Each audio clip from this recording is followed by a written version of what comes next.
Oh, hang on, I wasn't ready. Oh, it's too late hours for record. Have you recorded? It started right now. Oh, okay. Hey everyone, welcome to the Almost Daily. We're here again with another round of footballing stuff. Now, we haven't been here for a few days, and that's because, well, we've both had very, very busy and interesting lives to live, which I'm sure you're not interested in. So let's move on to the footy. I thought you were going to start by saying we're back for another gripping episode. Could Probably have. stop doing that. It's gonna Yeah, I wasn't. I was aiming to be unpredictable. Didn't even cross my mind. My mind.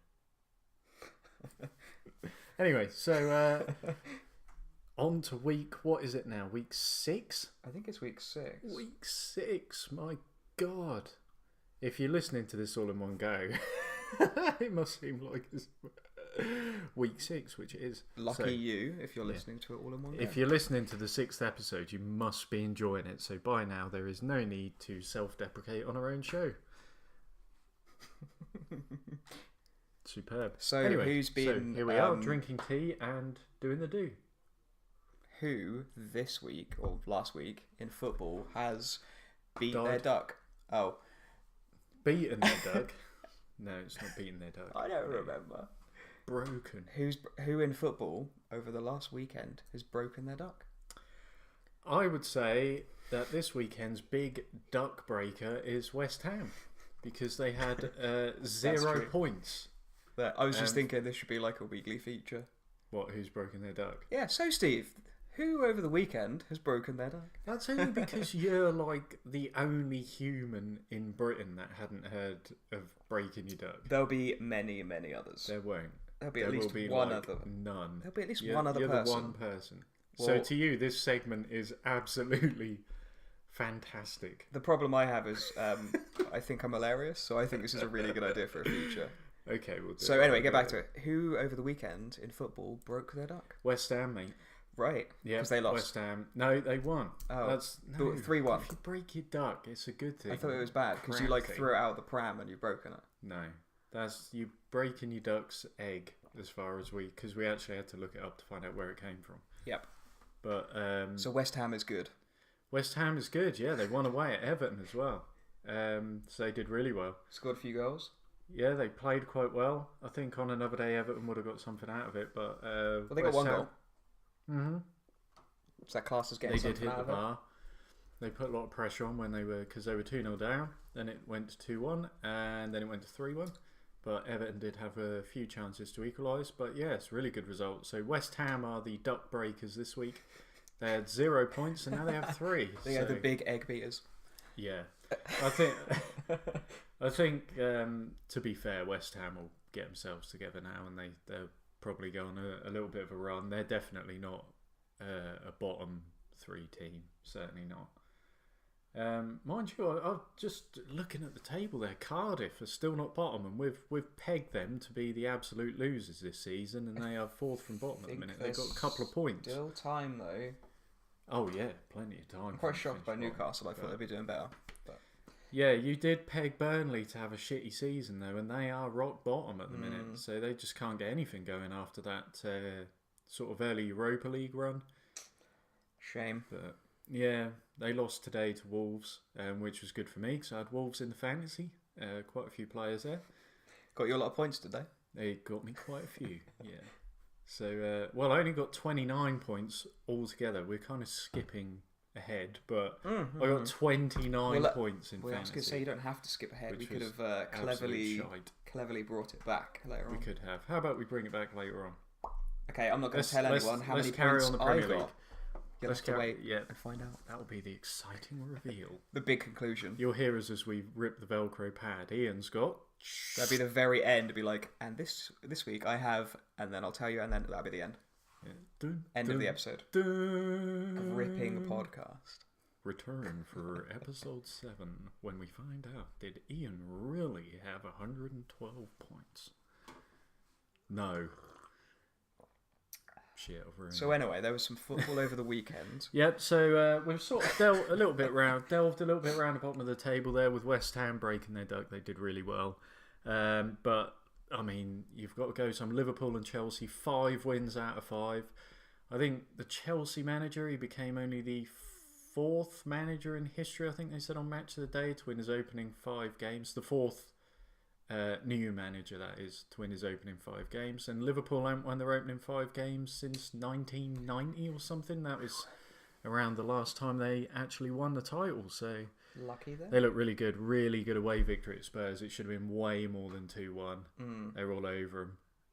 Spurs look guff. I did actually say at the start of the season, I think in my table, that Spurs would struggle this season, and they look a little bit like it. It might be a bit of a longer season than they hoped for. Although, of course, we are still only 4 or 5 games in. It's not that many in. Yeah. So, my probably the big surprise of the weekend, from my point of view, was Bournemouth beating Leicester. I actually had Leicester pegged. If anyone out there does Super 6, I was doing it, and Bournemouth-Leicester was one of the games. And I think me and almost everybody I know had sort of pegged that one down as a Leicester win, and Bournemouth absolutely romped it. So, yeah, it was a good result for them. They're having a really good season so far, and that I'm pretty certain that I picked them to go down. I said they were going to finish bottom 3. This would be the season that their bubble had burst. So it shows once again, either football is a beautifully unpredictable game, or I'm just absolute crap at coming up with I think it's any just kind of unpredictable enough. here. I was just looking at what I predicted, and Newcastle need to win a lot of games to get to 7th. I think I predicted them. Well, it is, but the rest is looking all right. I think they have got 33 games left to make 7. They'll score a few more goals, so that's fine. Yeah. But Arsenal I picked to make top 4, and they've now got 3 wins on the spin. So they had a bit of a dodgy start, but they did play. Who did they play? I think it was like Chelsea and Man City or something. Their first 2 games had a really tough 2 opening games, and then they've won the next 3. But I think they'll really pick up some steam. I think, and they'll make the top 4. So I think it's probably Liverpool, Chelsea, Man City, Arsenal would be my picks. But you've already done your picks. I've done my picks. I'm pretty sure they were my picks. No changes. But Watford got handed their first defeat. Man United won again. So maybe Man United having a little bit more of a say in their own future at the minute, after everyone had sort of written them off and Mourinho's leaving and all this sort of stuff. But you never know. He'll turn it around and almost win something. Mm. He'll get really close and then not win. Not win. That's so he will win. Yeah. He not will. Nice double negative there. Yeah, win. So before that's pretty much the Premier League sort of wrapped up in a nutshell. The week before, of course, we had the internationals. Ian didn't watch any of them because it's not like we're doing a football podcast or anything. No, well, there were no draws in the Premiership. No. It's a bit strange one. There's at least one. Anyway, sorry. What are we talking about? International. The internationals that you didn't watch for the football show. I have poor TV. I can't watch stuff. Yeah. Well, let me sort of fill you in then. We played Spain at home in the first game of the Nations League. We didn't win 1-0 against Spain. No, that was Switzerland. I didn't see that either. Which was a friendly. But the Nations League started. It's all very complicated, convoluted, and I'm not sure anybody has a bloody clue what's going on, even the people involved in it.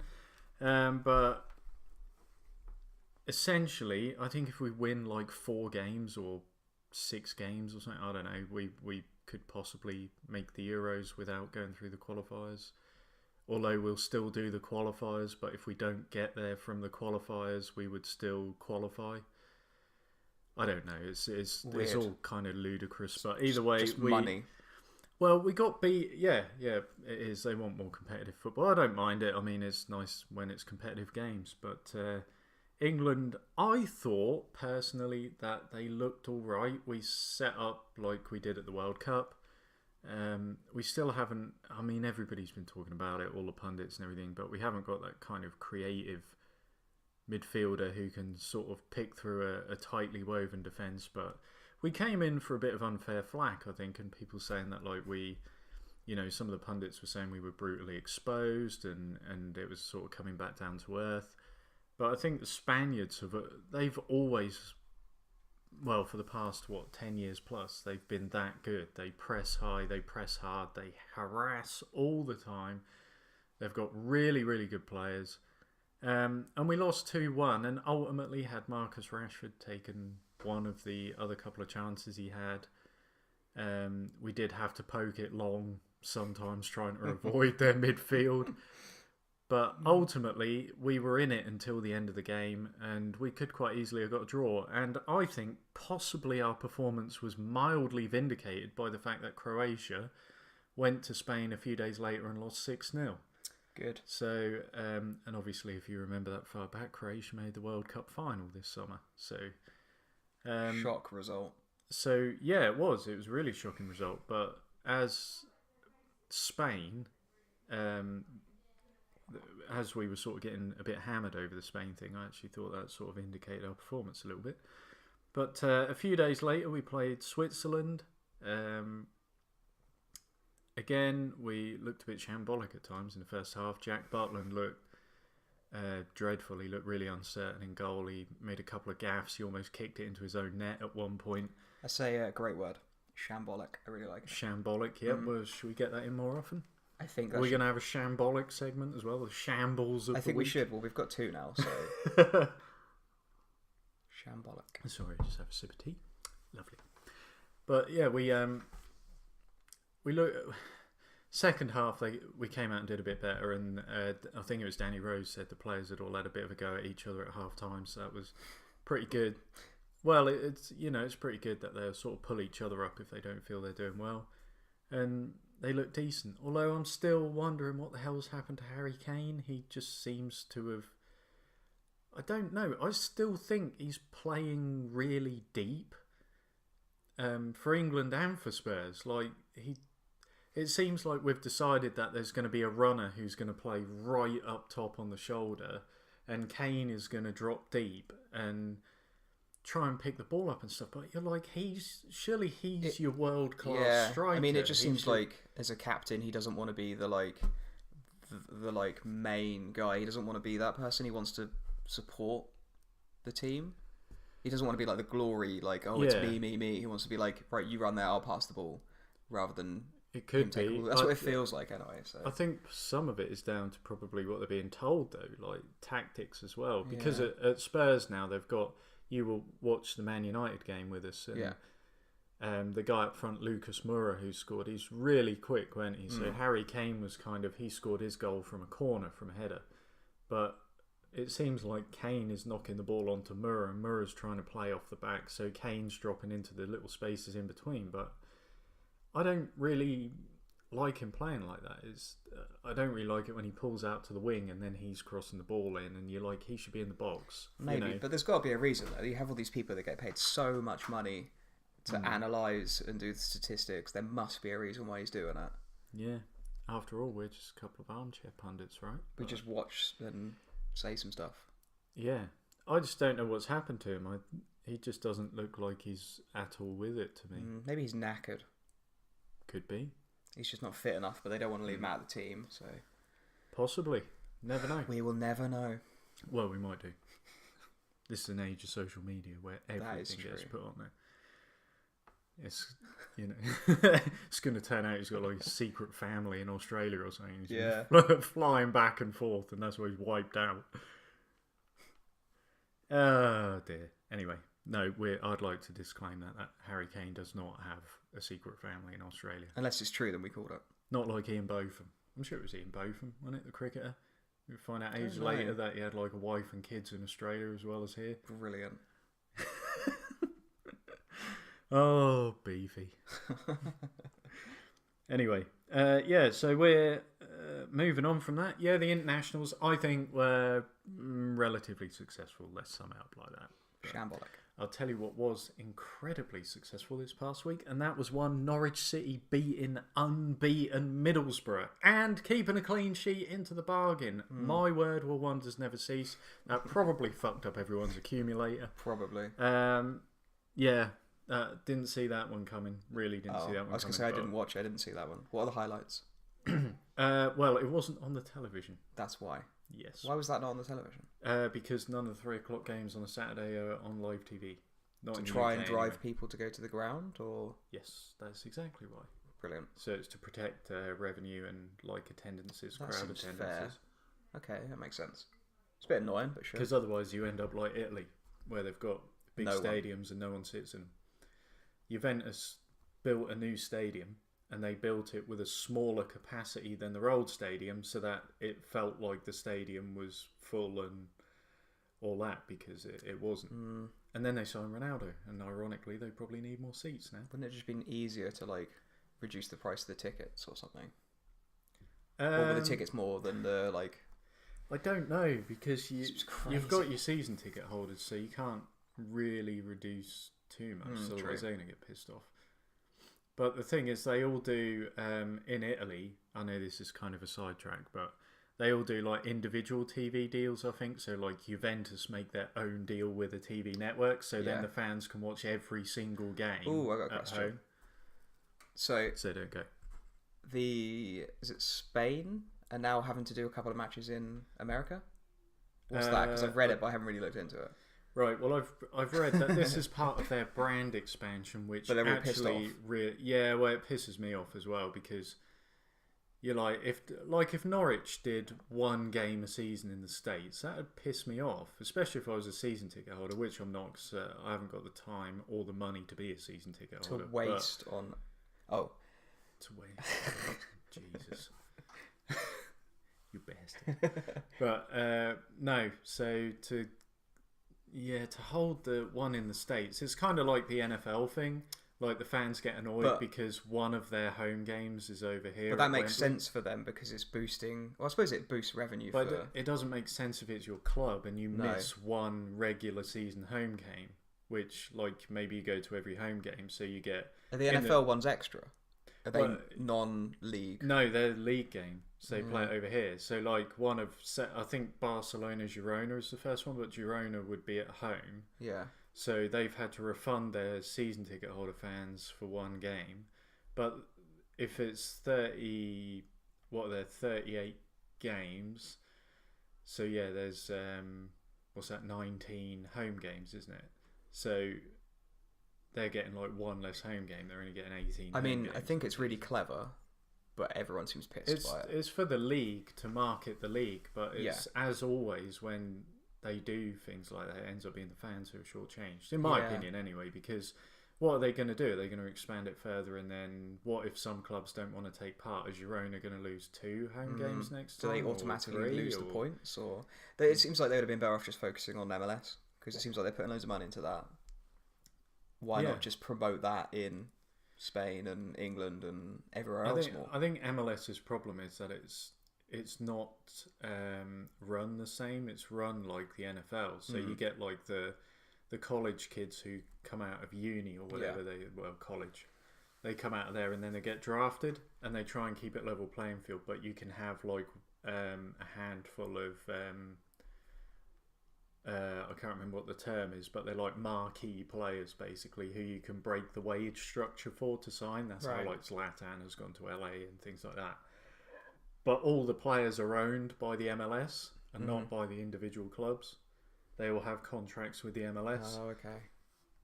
So I think it doesn't aid like growth. Like if you tried to spread the play an MLS game in England, nobody go and watch it. You know, they probably need to just do away with all that crap and the salary caps and stuff, and just get rid of the whole damn lot and open it up, and then their league would probably start to get a hell of a lot bigger, and they'd get a lot more star power. Yep. But Never mind. they won't do that, No, I think their biggest and they problem don't is have promotion and relegation, which is. there's only one league, isn't it? Is it one league? No, they've got lower leagues, but you can't get promoted out of it. Well, that's just Right. shitty. Yeah. Also, they play at the wrong time of day for us, so that's bad. Mm-hmm. Yep. But speaking of the MLS, Zlatan's goal. Amazing. I was in awe. Just in awe. Yeah. Eeyore. I was awe. That's what it sounded like in my head. I was like in awe. I was awe of that goal. Just amazing. Oh, sounds like Saturday night in my house. Brilliant. Yeah. No, it was brilliant, wasn't it? The goal, fantastic. It was a landmark goal as well, wasn't it? Like 500 or 1,000 or something. I'm not sure. I can't remember which, but I think it was 1,000. Fantastic way to get it. Yeah. Pure technique. Yeah. Toronto, embarrassed. Didn't they still It's lose like as that. well though? This team still lost, but No, I can't remember. I just saw the goal. oh, okay. I don't really watch MLS. No, if neither I'm do I. honest.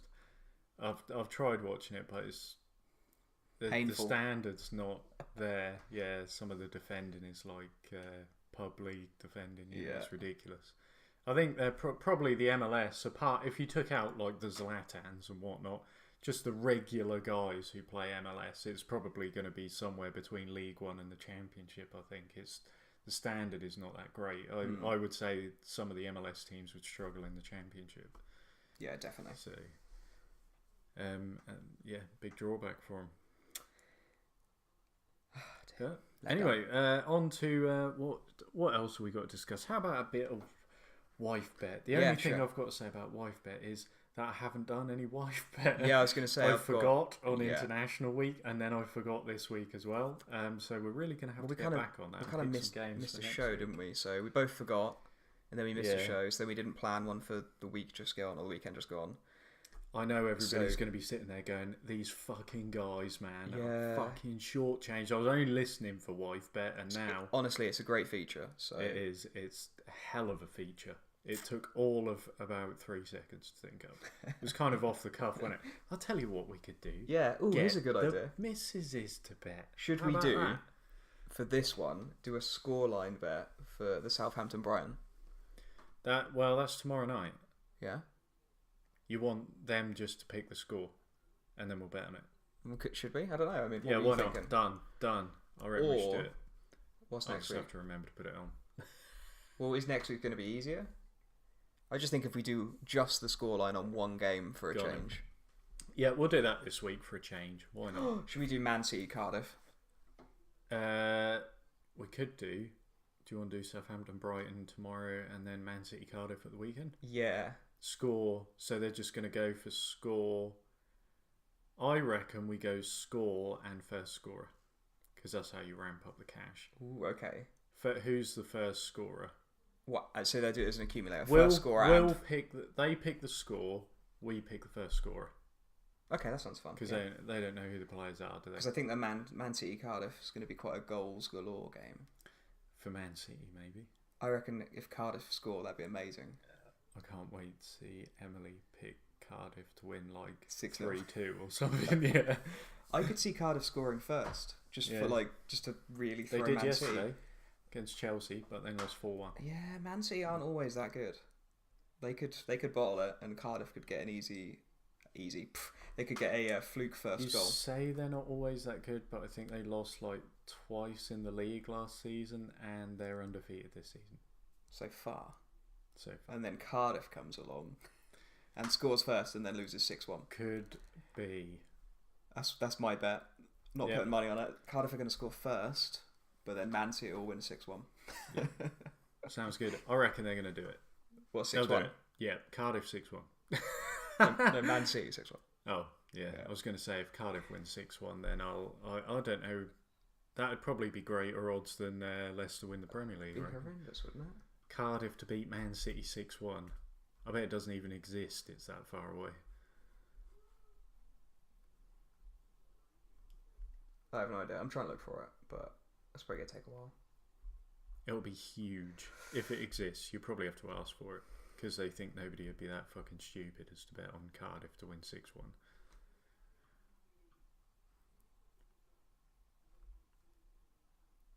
No way. You can only put 3.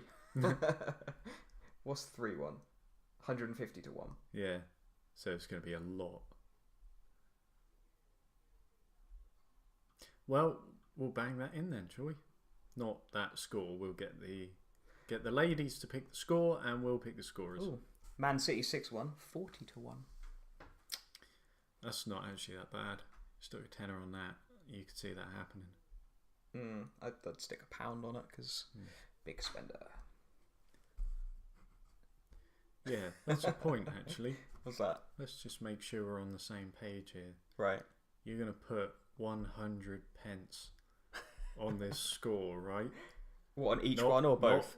No, on each one. £1 on each. Yeah. Yeah. Not 50 pence. Well, to be fair, those not odds were 20 really bad. pence. Yeah, £1. Done. Brilliant. What's next? I think that about wraps it up. Oh. No, fantasy. We got to return to the fantasy We and almost tear off forgot. the Velcro strip like one of Dale's bananas on Supermarket Sweep and see exactly what you've got under it. So, how do I go back? That way? Oh, God. At least you're prepared. This is just too much. 34 points. Wow. So you beat me by 5 points. And I haven't touched this team in 2 weeks. They haven't played in 2 weeks. I forgot. Yeah, but Yeah, but I didn't put any preparation into it. Look at this. I got two, what's wrong with Dele Alli? What happened to Dele Alli? I don't know. Hamstring injury? What a dick. Yep.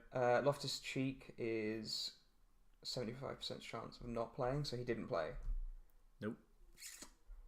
He's Not always that- got a 75% Not that my bench chance did of not playing. any work. Oh, I've got Bertrand though. So, So long as he plays and doesn't get sent off, he'll get at least a point. Yep. Then I'll be up 35. What a week. Hell yeah. Yeah, I got 29 because I didn't realise Danny Ings had been shot dead. And what else happened? Oh yeah, Fulham got absolutely tonked at Man City. Mitrovic didn't score and Seri didn't create anything, so they got sort of minimum points. Harry Kane didn't do bugger all really against Liverpool. Salah and Mane didn't score, so that was frustrating. And Bellerin got 2 points because Arsenal conceded a late bloody goal. However, once again, my outstanding performers, as have been so far, which I'm quite pleased with, because I said I banked on Wolves having a good season, and so far it's not been too bad at all, and they are my top scoring players again. The Wolves lads, Patricio, Bolly, and Neves. So I'd recommend people getting Bolly in the team because he has actually picked up quite a few points for me now. And the 1 week I left him out, he fucking scored, didn't he? How many points have you got overall now? 131. Really? No, you haven't. 230 Where? overall points. Overall points. Sorry, that was highest points. Oh, okay. I'm on 212. Ah. It's not bad. I'm all right. I think that's pretty decent. Yep, we're both in the 3 million out of 5.5. Do you know what? million, That's not so- horrendous. Well, it's not great, but it's Yeah, but for me, I don't really know what's going on. well. Yep. So In terms of fantasy, we decided not to convolute it any further by introducing the La Liga one, didn't we? So. and also we forgot. So Yep. Well, I was trying to very, very subtly cover that up, but if you want to just bluntly lay it out there, that just gotta be we honest. forgot the bets, Right. we forgot the fantasy, Yeah. you forgot to watch any football I didn't in forget, 2 I weeks. I'm just too poor to watch it. You've just got to be honest with the listeners or the lack of. You're not too listeners. poor to watch Match of the Day. It's on It's- on the BBC. That's true. I could have watched. Well, maybe. Okay. Well, I'll make sure I'll do it next week. Yeah. Be sure that you do. Right. Wrap Right. it up. That Yeah. lasted 29 minutes. I had no idea. Oh my god. We had nothing to talk about as well. No, it's great, wasn't it? We've got a load of features for next week, so I'm Yeah. happy. We've got, what is it, Shambles of the Week, Yeah. which probably was my pronunciation of that for this week. And then who broke their duck? Who broke their duck? Yeah. It could be a player, could be a team. I'll tell you what, how about you find out who broke their duck next week? Okay. And you do. Isn't the Shambolic and broke their duck the same? Oh no, it's the one's good, one's bad, right? Yeah. I keep forgetting Fucking hard because work it sounds you are, aren't you? sounds like it's bad. What? Broke their duck because you've broken it. Are you fucking serious? Yeah, I think we should just end it now. So anyway, thanks for listening. We've been the Almost Daily. Thanks for coming. We've been the Almost Daily, and I've got to go and hit Ian with a very large frying pan. See you later. Bye.